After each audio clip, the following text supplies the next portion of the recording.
की बचत हो जाए। महोदय, मैं आपके प्रश्न का ही उत्तर मान लीजिए। आपने जो शिक्षकों की समस्या है वो आपके समक्ष रखना चाहूंगा। अपना विचार आपने मुझे स्पष्टीकरण पहले ही दे दिया, लेकिन उस आधार पे मैं थोड़ा संशोधन करके विचार पर चर्चा करूंगा।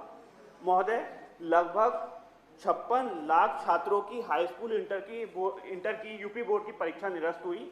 लगभग 305 करोड़ रुपए उत्तर प्रदेश सरकार के पास सुरक्षित रखे हुए हैं।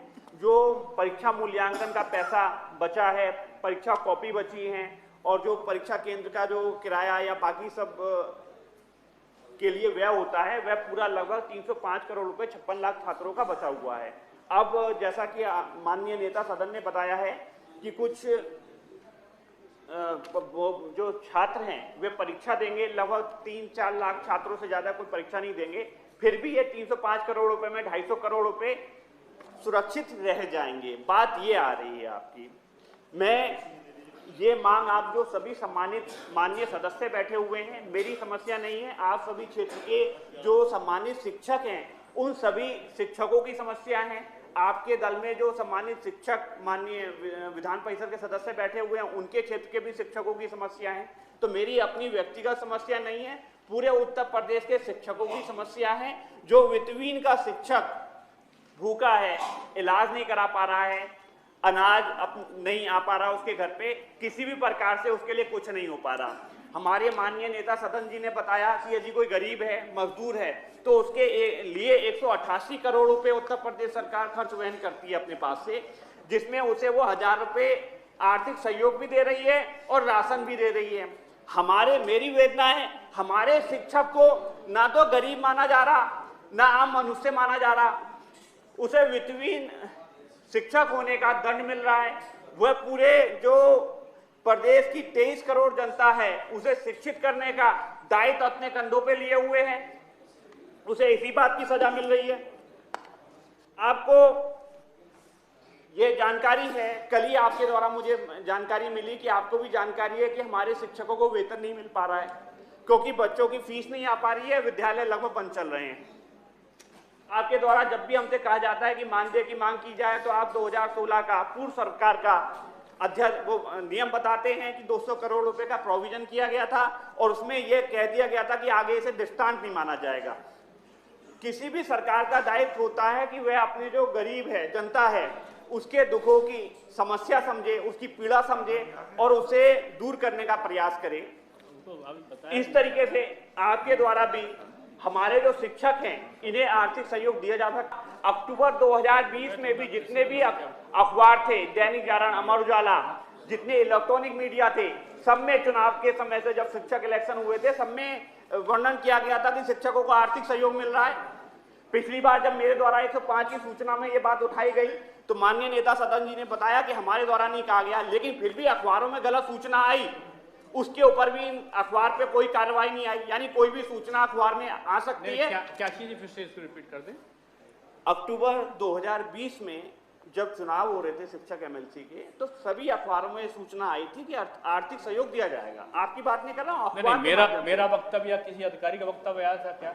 महोदय, इसमें जो हम आपसे बोल रहे हैं कि अक्टूबर 2020 में अखबार के माध्यम से आई जानकारी और 15,000 रुपए से कम का आर्थिक जो शिक्षक तनख्वाह ले रहे हैं उसकी भी डिटेल मांगी गई। तो अखबार के माध्यम से भी और एक माध्यमिक शिक्षा के द्वारा भी जानकारी मांगी गई, जिसपे द्वारा पूरा भ्रमजाल फैला था उस समय। तो उस समय भी शिक्षकों को आर्थिक सहयोग नहीं दिया गया। किसी भी, मेरी यहाँ पे सरकार के ऊपर दोषारोपण वगैरह करने की मेरी कोई इच्छा नहीं है। मैं ये चाहता हूँ मानवीय आधार पे हमारे शिक्षकों का पक्ष भी सुना जाए, शिक्षक को आर्थिक सहयोग मिलेगा, उसके की व्यवस्थाएं चलेंगी तो इससे सरकार को ही लाभ होगा।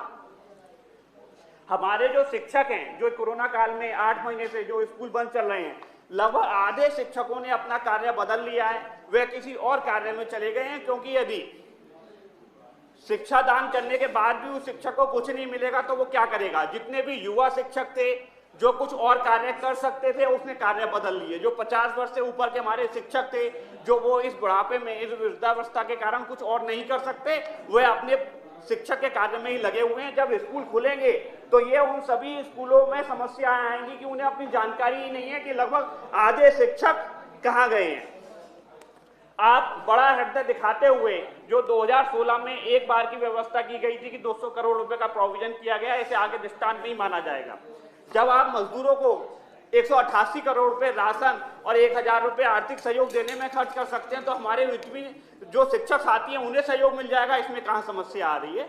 यदि कोई गरीबी रेखा से नीचे उन सुविधाओं को ले रहा है, आप उन शिक्षकों को वंचित कर दीजिए कि शिक्षक केवल एक ही जगह वे सुविधा ले सकते हैं।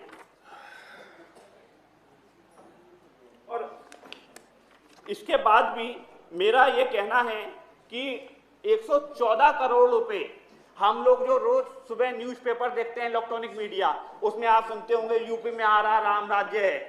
तो इस तरीके की जो बातें हमें बताई जा रही हैं, इसके लिए 114 करोड़ रुपए खर्च हो रहे हैं। आप सरकार के शासक आप हैं, जनता ने 2017 में आपको चुना है, तो आपको इसलिए चुना गया है कि उन जो जनता है उसकी समस्याओं का समाधान करेंगे। इसलिए जनता ने आपको 315 सीटों का बहुमत दिया, इसलिए नहीं कि किसी गरीब की या किसी वर्ग विशेष की आप बात दबा देंगे। आप केवल वास्तविक राम राज्य तभी आ पाएगा जब वह सभी समाज के लिए और सभी निर्धन व्यक्तियों के लिए पहुंचेगा। ऐसा मैं नहीं कह रहा हूं, मैं भी कह रहा हूं, और आपके जो पंडित दीनदयाल उपाध्याय जी की आप जो जन्म शताब्दी मनाते हैं या बाकी सुविधाओं की बातें करते हैं, वो भी यही कहते थे। तो केवल एक वित्तीय शिक्षक को, मुझे नहीं जानकारी किस दुराग्रह के कारण उसे वंचित कर दिया गया। हम आपके जितने भी चाहे प्रदेश अध्यक्ष रहे हों, सबके पास गए हैं। उत्तर प्रदेश सरकार में माननीय मुख्यमंत्री जी को भी कहा है कोरोना काल में आर्थिक हमारे शिक्षक को दिया जाए, क्योंकि वह भी उत्तर प्रदेश की जनता है, उत्तर प्रदेश सरकार का अभिन्न अंग है। जब इलेक्शन होता है तो वह जो शिक्षक है हमारा, आपको भी वोट करता है।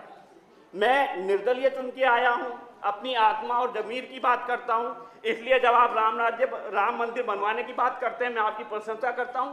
370 हटने की बात होती है तो मैं आपकी प्रशंसा करता हूं, और यदि आप कोई कार्य गलत करेंगे तो मैं उसकी अनुशंसा भी करूंगा, क्योंकि यह पूरी तरीके से गलत है। आपके हाथ में था कि हमारे शिक्षकों का आर्थिक सहयोग मिल जाए।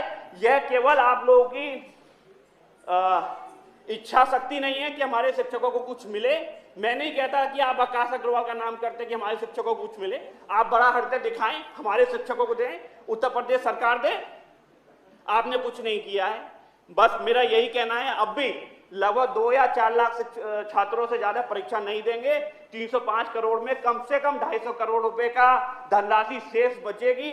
आप उस धनराशि का प्रयोग हमारे शिक्षकों को आर्थिक सहयोग देने में कर सकते हैं। साथ ही साथ उत्तर प्रदेश सरकार सभी वर्ग के लिए कुछ कर रही है, तो हमें भी वित्तीय शिक्षक ना मान के आम मनुष्य मजदूर मान लें आप।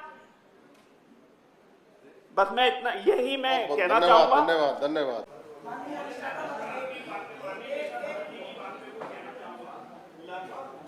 लाख कॉपियां, जब 56 लाख छात्र एग्जाम दे रहे हैं तो उतनी परीक्षा कॉपी प्रयोग में नहीं आएंगी। परीक्षा मूल्यांकन का जो पैसा हमारे वित्तीय शिक्षकों को मिलता था, वह भी कम से कम 50-60 करोड़ रुपए का अमाउंट होता था, वह खर्च नहीं हो रहा है। जितने भी परीक्षा केंद्र बनाए जाते हैं, जो परीक्षा की कापियां है ना, उस पे 2021 की वार्षिक परीक्षा की डिकोडिंग हो गई। अब दूसरी परीक्षा की कॉपी और पेपर दूसरा ही छप सकता, वो वाली कॉपी यूज नहीं आएगी उसमें, क्योंकि अंक को छेद के उस पर कोडिंग कर दी जाती है। महोदय, बस मैं ये कहना चाहूंगा, जब 188 करोड़ रुपए प्रतिमाह मजदूरों को भी आप सहयोग कर सकते हो, 112 करोड़ रुपए उत्तर प्रदेश की राम राज्य बनने की उपलब्धियों में खर्च हो सकते हैं, वो बजाय इस बात पे हम चर्चा करें कि लखीमपुर खीरी में क्या हुआ, वो एक अलग बात है। भले आपको यदि राम राज्य बनाना है तो हमारे वित्तीय शिक्षक साथियों के लिए भी आप कुछ सोचेंगे। जब 2016 में 200 करोड़ रुपए का प्रोविजन हो सकता है तो वह भी नियमों के तहत हुआ था। मेरा कहना यह है कि यदि आप सहानुभूतिपूर्वक विचार करेंगे तो यह संभव है, वरना यह कार्य असंभव है कि 1 रुपए भी किसी शिक्षक को मदद मिल जाए। तो यहाँ पे बात उत्तर प्रदेश सरकार में जो वित्तीय शिक्षक हैं उनकी स्थिति को सुधारने को लेकर है। मुझे व्यक्तिगत रूप से हम उन शिक्षकों से जुड़े हुए हैं, वो अपने हृदय की पीड़ा हमें बताते हैं, जो वो हमें बताते हैं उनका पक्ष ही हम रखने के लिए यहाँ पर चुन के आए हैं। यहाँ पे हम अपनी कोई व्यक्तिगत कार्य करने के लिए या व्यक्तिगत समस्याओं के समाधान को लेकर नहीं आते। मेरा 12 जिले मेरे क्षेत्र में आते हैं, लगभग 3.5 करोड़ की जनता वहाँ निवास करती है, लगभग 3 लाख, लगभग वहाँ पे सभी प्राइमरी जूनियर सभी शिक्षकों को मिला के लगभग 3-4 लाख शिक्षक वहाँ पे निवास करते हैं। तो उन शिक्षक के फोन मेरे पास आते हैं, आपका उनसे डायरेक्ट अपने सदस्य आपकी बात 3-4 बार आ चुकी है, बात एक ही है। इसलिए मैं उनका पक्ष, मुझे संविधान